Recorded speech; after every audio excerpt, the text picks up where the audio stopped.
Assalamualaikum warahmatullahi wabarakatuh. Bismillahirrahmanirrahim. Qala al-muallif rahimahullah wa nafa'ana bihi wa bi'ulumihi fid dharain amin. Wa qala Amr bin al-As, berkata Amr bin As radhiyallahu an, alal minbar, di atas mimbar. Beliau berpidato di depan orang-orang banyak tentunya. Dengan suara lantang beliau ucapkan, wallahi ma ra'aitu qauman qat arghaba fi ma kana Rasulullah sallallahu alaihi wasallam yazhadu fihi minkum. Dalam teks aslinya ini hadis diriwayatkan dari Abu Nawr al-Faqih Abul Hasan al-Anazi. Beliau berdua berkata, haddatsana Utsman bin Sa'id ad-Darimi, haddatsana Abdullah bin Salih, haddatsana Lais, haddatsani Yazid bin Abi Habib, anna Ali bin Rabah akhbarahu annahu sami'a Amr bin al-As radhiyallahu an yaqul alal minbar. Ini kalau dibacakan sanadnya begitu. Hadis ini riwayat Imam Hakim dan dianggap sahih oleh para ulama ahli hadis. Amr bin As radhiyallahu an yaqul, beliau berpidato di atas mimbar. Wallahi ma ra'aitu qauman qad arghaba fi ma kana Rasulullah. Demi Allah, aku tidak pernah melihat sekelompok orang, tidak pernah melihat kaum, aku tidak pernah melihat sekelompok kaum pun arghaba fima, yang lebih aku cintai, lebih aku senangi, lebih aku sukai dari sesuatu karena Rasulullah SAW yazhadu fihi minkum. Rasulullah SAW zuhud, sangat zuhud, fihi, di dalam perkara itu, minkum, dari kalian. Di dalam teks aslinya itu ada kata-kata, ada kalimat yang dibuang, yang bukan dibuang, yang tidak dimasukkan oleh Imam Ghazali dalam kitab Mukasyafatul Qulub ini. Targhabuna fid dunya wa kana yazhadu fiha. Rasulullah SAW itu orang yang zuhud. Targhabuna fid dunya, kalian semua senang kepada dunia, cinta kepada dunia. Wa kana, dan ada Rasulullah itu yazhadu, zuhud, fiha, di dalam dunia itu. Apa yang kalian senangi tentang dunia, justru Rasulullah Sallallahu Alaihi Wasallam menghindari itu. Jika Rasul ingin hidup mewah, jika Rasul mau poya-poya, hura-hura, menikmati seluruh fasilitas dunia, tentu saja sangat amat mudah bagi beliau. Bahkan Gunung Uhud pun menawarkan diri untuk menjadi emas yang disediakan, yang dikhususkan bagi beliau. Kalau beliau mau hidup mewah sebagai seorang pemimpin umat Islam waktu itu, tentunya disediakan Baitul Mal, ada harta negara yang bisa dinikmati oleh beliau, tetapi beliau memilih hidup zuhud. Suatu ketika Umar bin Khattab masuk ke rumah beliau, dan ternyata apa yang terjadi? Beliau hanya tidur di atas helai tikar yang sangat kasar, kemudian di sekitarnya tidak ada barang-barang mewah, hanya sekarung gandum, sekarung kecil gandum, dan satu kendi lah ya, satu kendi air saja. Begitu bangun Rasul dari tidurannya di tikar itu, 16 di tubuh beliau, baik di pipi maupun di punggungnya, apa itu, bekas-bekas dari tikar kasarnya itu. Saking kasarnya itu tikar sampai membekas di pipi beliau, di wajah beliau, juga di punggung beliau. Sayyidina Umar bin Khattab menangis di hadapan Rasul. Dan Rasulullah bertanya, "Ada apa gerangan kau Umar? Kenapa? Apa yang kau tangisi? Kok tiba-tiba melihat aku bangun dari tidur kok terus menangis Umar? Ada apa? Wahai sahabat." Umar bin Khattab berkata, "Ya Rasulullah, kalau engkau mau hidup seperti Kaisar Romawi, seperti Kaisar Persia, tentu engkau sangat bisa ya Rasul. Lalu kenapa engkau memilih hidup sederhana ini? Lalu kenapa sangat amat bersahaja seperti yang aku lihat sekarang ini?" Bagaimana jawaban Rasul? "Biarlah Umar, Kaisar Romawi dan Kaisar Persia menikmati surganya mereka di dunia ini. Biarkan kita semua, aku dan engkau dan seluruh pengikutku, menikmati fasilitas seperti yang mereka rasakan sekarang ini nanti di alam keabadian."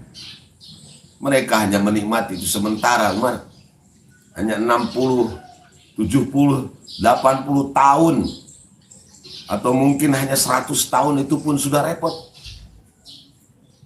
Mereka menikmati itu hanya sangat sebentar sekali, amat sangat sebentar sekali. Sedangkan kita Umar akan menikmati fasilitas yang jauh lebih lengkap, jauh lebih nikmat, jauh lebih tenang nanti di surganya di alam keabadian. Itulah kesederhanaan, kezuhudan Rasulullah Sallallahu Alaihi Wasallam. Beliau memilih hidup sederhana, walaupun kalau beliau mau hidup mewah sangat amat bisa. Nah, ini yang sangat jarang ini. Orang itu kalau beli mobil mewah yang harganya miliaran mampu, tapi dia milih mobil yang termasuk sederhana lah bagi seorang orang kaya seperti dia umpamanya. Biasanya mobilnya itu produk yang jarang, Lamborghini, limosin, apalagi yang mahal itu Ferrari, tapi dia milih ya cukup saja yang produk biasa gitu, tidak berlebih-lebihan. Bisa saja dia punya helikopter kemana-mana dia terbang, tapi dia pilih ya begitu, pakai pesawat juga kelas ekonomi. Nah, jadi orang-orang yang memilih hidup sederhana itu sangat dicintai Allah Subhanahu wa Ta'ala, jauh daripada orang-orang yang hidup mewah bergelimpangan harta. Sering saya sampaikan, yang perlu kita catat adalah dunia itu jangan sampai masuk ke dalam hati kita. Itulah yang dimaksud dengan zuhud. Walaupun kita ada di gedung yang megah, di dalam mobil yang mewah, harta kita melimpah ruah, di sekitar kita banyak sawah, Tetapi jangan sampai harta itu, dunia itu masuk ke dalam hati kita. Biarkan dunia yang melayani kita, bukan justru kita yang melayani dunia.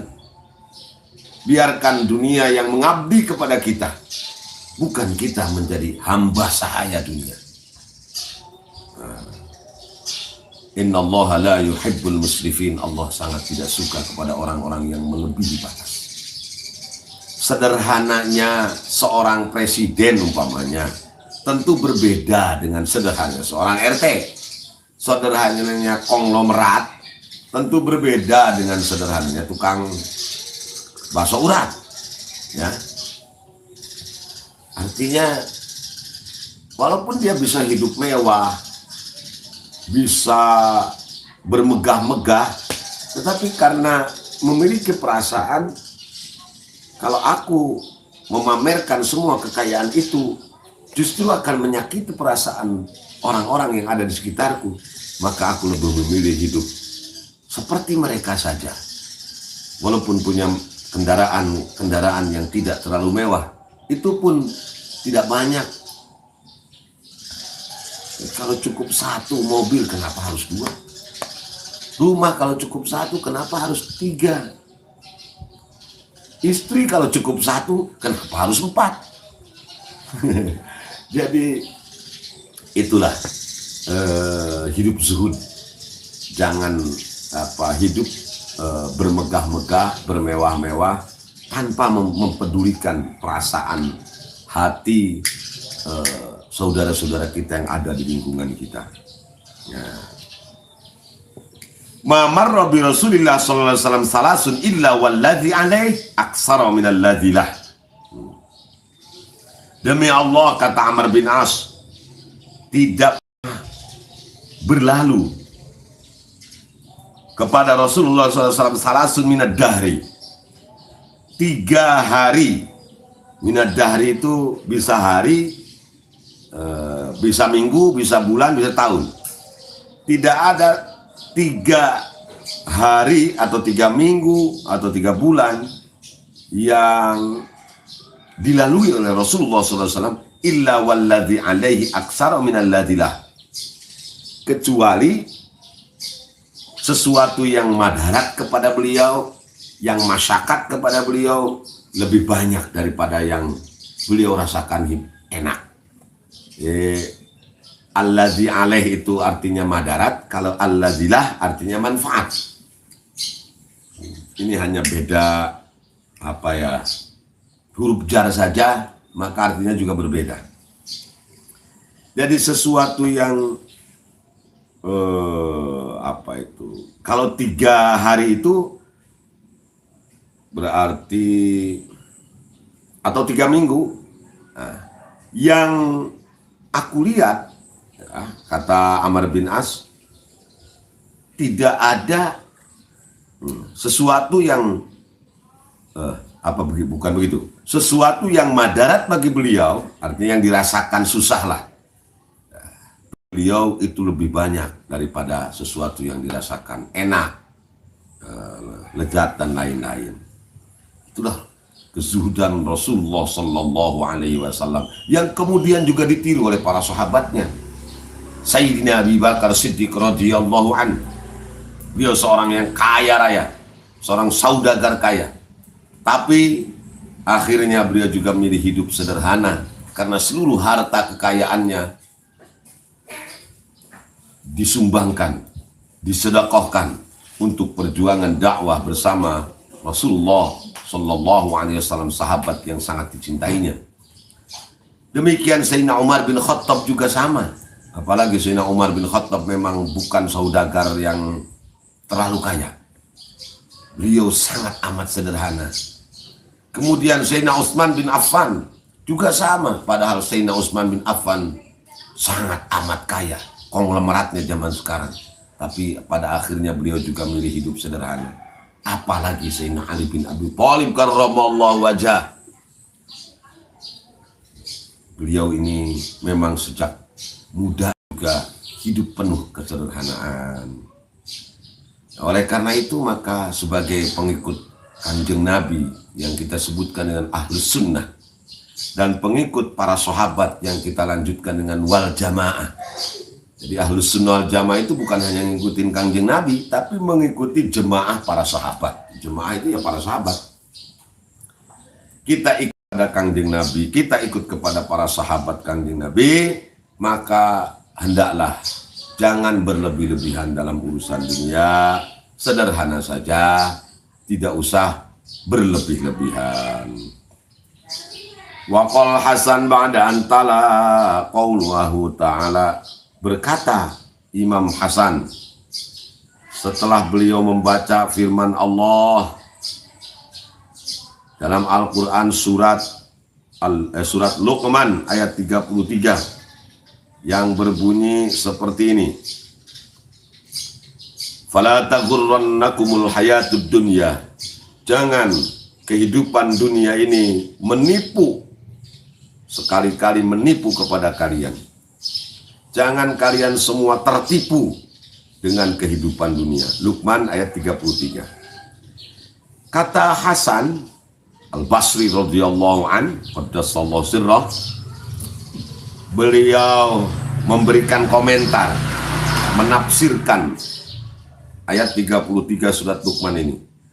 Man qala dza qalahu man khalaqaha wa man huwa a'lamu biha iyyakum wa ma syaghal minad dunya fa innad dunya katsiratul istighal la yaftahu rajulun ala nafsihi baba syughlin illa ausyaka dzalikal bab ayyaftaha alaihi asyrata abwab. Kata Imam Hasan Al-Basri, siapa yang berfirman, yang mengatakan fala taghurrannakumul hayatud dunya, itu siapa? Man qala dza qalahu man khalaqaha. Yang mengucapkannya adalah zat yang telah menciptakan dunia sendiri. Artinya huwa a'lamu biha, Allah lebih tahu kehidupan dunia ketimbang kita. Ini Allah yang menciptakan dunia kok. Nah, Allah yang menciptakan kehidupan dunia yang begitu megah, begitu indah, begitu gemerlap di hadapan kita. Nah, oleh karena Allah yang menciptakan, maka Allah yang lebih tahu ketimbang kita. Pengetahuan kita kepada dunia saja, apalagi kepada hal-hal yang gaib di akhirat nanti, kepada dunia saja sangat amat terbatas bila dibandingkan dengan ilmunya Allah Subhanahu wa ta'ala. Oleh karena itu, dunia ini diciptakan Allah. Allah juga mewanti-wanti kita untuk tidak tertipu dengan kehidupan dunia ini. Iyyakum wa ma syaghal, hendaklah kalian semua menghindari, berhati-hati. Iyyakum itu wa ma syaghal, sesuatu yang menyibukkan diri kalian. Minad dunya, yaitu dunia ini. Hati-hatilah dengan jabatan yang akan membuat kalian sibuk. Hati-hatilah dengan kekayaan yang menjadikan kalian sibuk. Hati-hatilah dengan harta benda yang menjadikan kalian sibuk. Fa inna dunya katsiratul istighal. Dunia itu memang sering banget menyibukkan seseorang. La yaqtau rajulun ala nafsi baba syughlin. Seseorang tidak akan membuka pintu kesibukan untuk dirinya, satu pintu itu, illa ausyaka dzalikal bab ayyabta'ali asyrata abwab, kecuali dari satu pintu itu dia akan membukakan lagi 10 pintu yang lainnya. Kalau sudah satu pintu kesibukan dibuka, maka akan datang 10 pintu kesibukan yang lain. Dari 10 pintu itu juga akan datang 10 kesibukan-kesibukan yang lain. Artinya memang dunia ini katsiratul istighal, banyak sekali menyebabkan orang menjadi sibuk. Tidak ada santainya. Kalau yang dikejar hanya dunia, ya. Kalau yang menjadi target utama hanya kepentingan dunia, Orang akan disibukkan dengan kepentingannya sendiri. Sampai asik-asiknya kerja, orang lupa, jangankan sholat. Kadang-kadang makan saja, orang yang lagi sibuk lupa. Itulah dunia. Jadi kalau satu kesibukan sudah terbuka, maka akan datang ke 10 kesibukan lainnya. Wa qala aidan, berkata lagi Hasan al-Basri, miskinu bani Adam rodiya bidarin halaluha hisabun wa haramuha azab, inna akhdahu min hillih husiba bih wa inna akhdahu min haram in akhadahu min hillihi husiba bih in akhadahu min haramin uzziba bih. Kata Imam Hasan Basri, seorang anak manusia, anak Adam yang miskin, rodiya bidarin, ridho kepada kampung, kepada dunia maksudnya, yang kalau halal itu jadi hisab, wa haramuha adzabun, yang kalau haram itu jadi siksa. Maksudnya, in akhadahu min hillihi husiba bih, kalau dia dapatkan harta itu, gedung itu, mobil itu, jabatan dari yang halal, maka akan dihisab. Tetap akan ditanya nanti di akhirat. Wa in akhadhu min haramin udziba bih. Ya, apalagi kalau harta itu, jabatan itu, gedung, rumah, kendaraan mewah didapatkan dari yang haram, maka udziba bih, akan menjadi siksaan baginya kelak yaumil qiyamah. Nauzubillahi min dzalik. Harta itu ya seperti yang kemarin saya sampaikan, ditanya pangkal dan ujungnya, min aina tasabta wa ila aina anfaqta. Dari mana kau dapatkan duit ini, lalu kau kemanakan duit itu? Dari mana kau dapatkan mobil ini, lalu kau apakan mobil itu? Min aina tasabta wa ila aina anfaqta. Ya beda dengan ilmu. Kalau ilmu misalnya dapat dari anak kecil, kemudian amalkan, nggak ditanya dapat dari siapanya. Dapat dari juri sekalipun, asal ilmu itu manfaat, maka yang ditanya, ilmumu kau gunakan untuk apa? Jadi bukan dari siapa. Nggak ada kalau urusan ilmu itu. Tapi urusan harta, min aina tasabta wa ila aina anfaqta. Itu yang halal. Kalau yang haram jelas ketika ditanya, saya dapat korupsi, saya dapat manipulasi, ya sudah. Nggak usah ditanya lagi wa ila aina anfaqta. Udah kamu neraka bagiannya. Nauzubillah summa nauzubillah min dzalik. Ibnu Adam yastaqillu maluh wa la yastaqillu amaluh. Manusia itu merasa sedikit hartanya, selalu merasa kurang. Dia punya mobil satu pengen dua, itu terus. Punya rumah satu pengen tiga. Barang pilanya juga. Tidak pernah merasa puas dengan yang diberikan oleh Allah kepadanya. Wa la yastaqillu amaluh. Herannya dia tidak merasa sedikit kalau tentang amal. Jadi amal lah salah tiga geus lah. Ya sakieu ge daek aing salat. Nah, teu kudu lila-lila salat mah. Nah, itu kan wala yastaqilu amaluh, maksudnya begitu.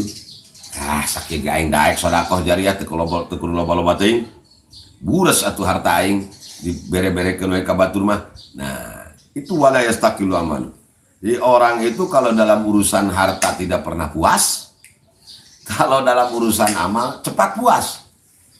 Nah, cukup nyumbang ke at-tarbiyah mah, nggak usah jutaan lah, 500.000 juga cukup. Itu kalau urusan akhirat ya begitu.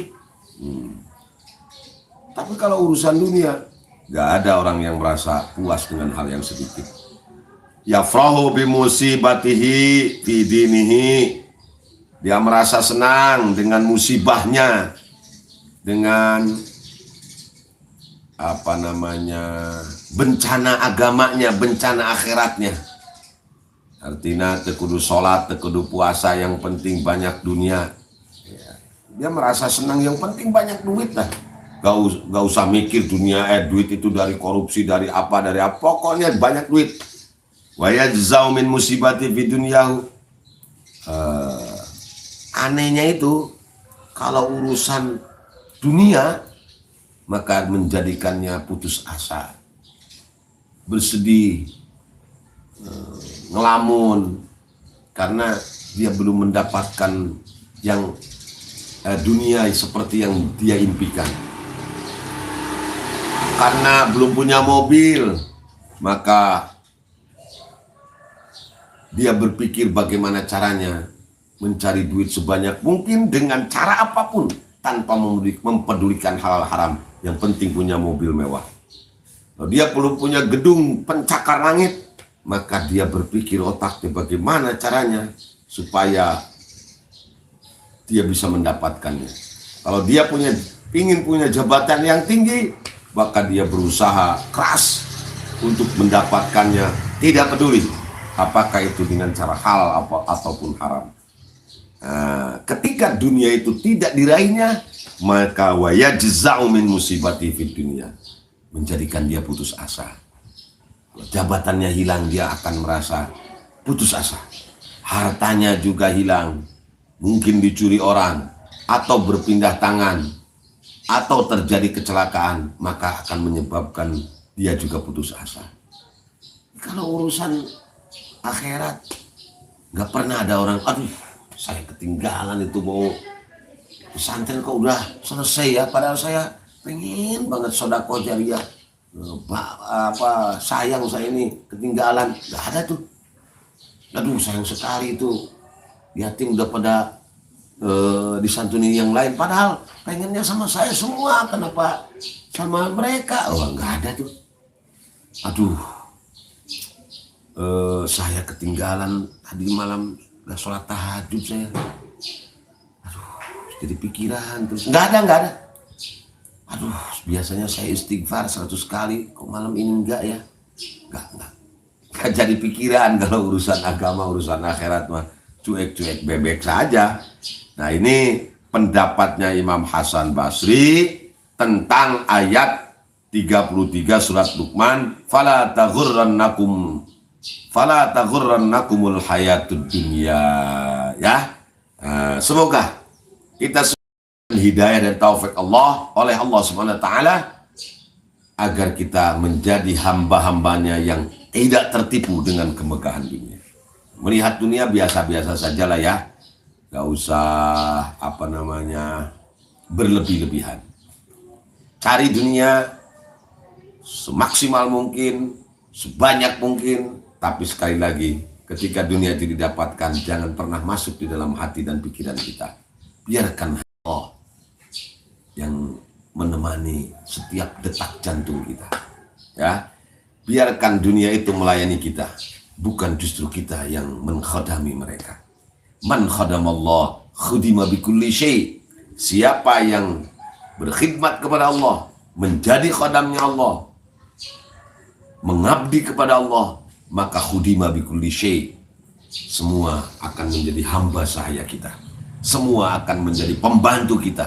Semua akan mengkhadami kita. Duit datang sendiri. Kemudian kehormatan datang sendiri. Gak usah dicari-cari, nanti juga datang sendiri. Ya, asal sekali lagi jadikan hanya Allah dalam hati kita.